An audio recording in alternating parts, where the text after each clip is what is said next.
On est en direct avec Pascal Crépé, qui est épidémiologiste. Pascal Crépé, bonjour. Merci d'être en direct avec nous.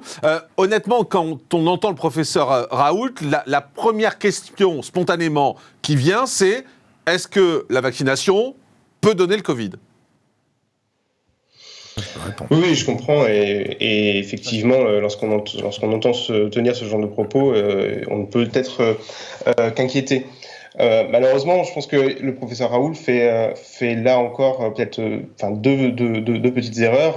La première, celle qui a été évoquée par le médecin qui est sur votre plateau, qui est liée au fait que effectivement, les personnes qui sont vaccinées ne commencent à développer une immunité qu'au bout d'une dizaine de jours, 10 à 15 jours après leur première injection. Donc ça veut dire que ils ne sont pas protégés pendant cette période entre le moment où vous êtes vacciné et puis le moment où l'immunité commence à se développer. Donc il est attendu d'avoir des infections. Et puis la deuxième erreur qui est un peu plus pardonnable parce qu'il n'est pas épidémiologiste, c'est le fait que pour savoir si il y a plus d'infections chez les gens vaccinés que chez les gens non vaccinés, il faut pouvoir avoir une sorte de groupe contrôle, un groupe dans lequel on n'est pas vacciné.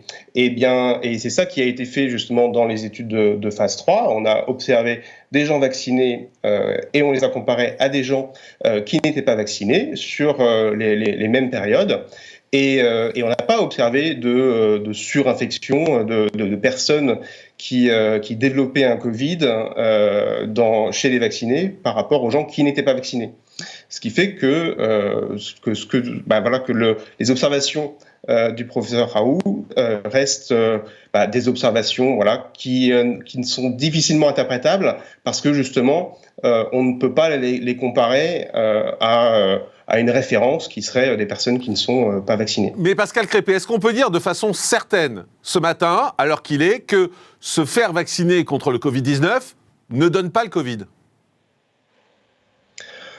Si ça donnait le Covid, on l'aurait observé dans les études de phase 3 qui ont été faites justement proprement et scientifiquement et qui ont permis d'observer l'occurrence des cas d'infection chez les vaccinés et chez les non vaccinés. Et s'il y avait eu plus d'infections chez les vaccinés, on l'aurait vu tout de suite et le vaccin n'aurait même pas été mis sur le marché.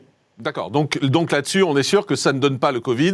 On peut juste émettre l'hypothèse éventuellement que ces gens qui ont été vaccinés avaient peut-être attrapé le virus avant ou l'ont attrapé pendant la période de 12 jours, nous disait le docteur Ben Sadoun, avant laquelle ce virus est efficace. Et c'est sans doute pour ça qu'elles ont déclenché le Covid. Et puisque je vous ai, Pascal Crépé, je voulais vous poser une autre question. Ça concerne le variant bordelais, puisqu'on l'appelle comme ça.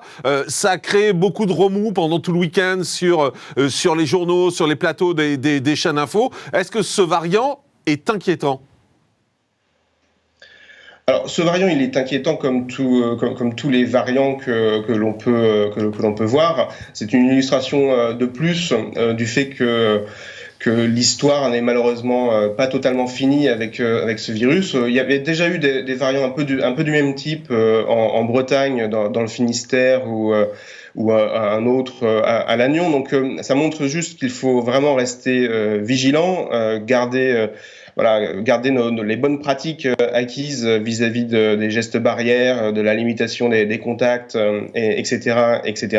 Et puis surtout, ça montre que on peut avoir des clusters, donc des cas groupés contre lequel il faut lutter pour éviter l'installation de ce type de variants potentiellement problématiques. Et le meilleur moyen de lutter contre l'installation de ces clusters, c'est d'arriver à un niveau de circulation du virus le plus bas possible pour que tout le système de dépistage, de contact tracing, du tracé isolé, protégé fonctionne.